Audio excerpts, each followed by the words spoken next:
There's no question covering the coronavirus pandemic has taken its toll on every aspect of life, and that includes media companies trying to report on this ever-changing story. Executive editor of the Desert Sun, Julie Mackinnon, knows that firsthand. Welcome, Julie. I miss visiting you in the studio. Well, that's always the fun, but it isn't quite that way in trying to cover this story, especially for newspapers today. What's that been like? Well, in some ways, it's been really energizing. I mean, these huge stories come along only a couple times in a lifetime, right? And so being able to contribute something positive during this crisis and try to help keep people up to date with the rapidly changing information really energizes me and my staff. I think we all feel very purpose-driven in our work.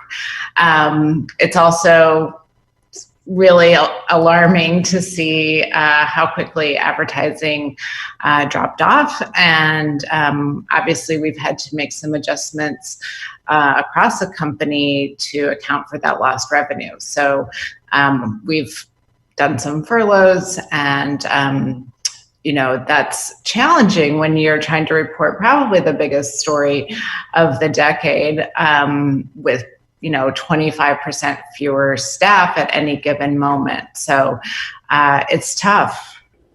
What have been the challenges for the reporters who are, trying to get the story? Because it's, very difficult in some cases to actually go to where the story is.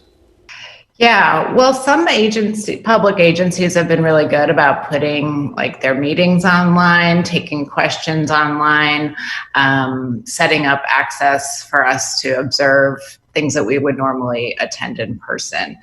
But meeting regular sort of non-governmental sources, talking with them has been definitely more challenging. A lot of reporting is, maybe going to a small group meeting or having lunch with somebody where they might share some information with you. It's those sort of casual contacts that nurture a lot of what we do. And with a lot of those on pause, it's just not the same to Zoom with someone. That makes it more challenging. Because this story changes so fast, what kind of perspective and context can a paper give that other media can't? I think with the changes coming so fast and so furious, that unless you're watching TV, basically 24/7, which is probably not the healthiest thing to do. It's nice, at least in print or online, to have a written record of all the changes that happened in the past 24 hours and to be able to go back and refer to those. I think especially in the past week, as we've seen counties and cities either try to align with the state, get out of alignment with the state. There's an incredible confusion. Do I have to wear a mask? The county said I don't have to wear a mask. Palm Springs says I need to wear a mask.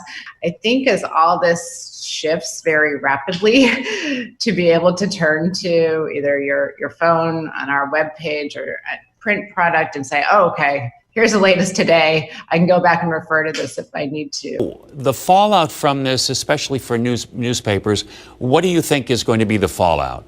The Desert Sun is part of a nationwide newspaper chain with hundreds of newspapers, and a lot of the decision making is done at that level.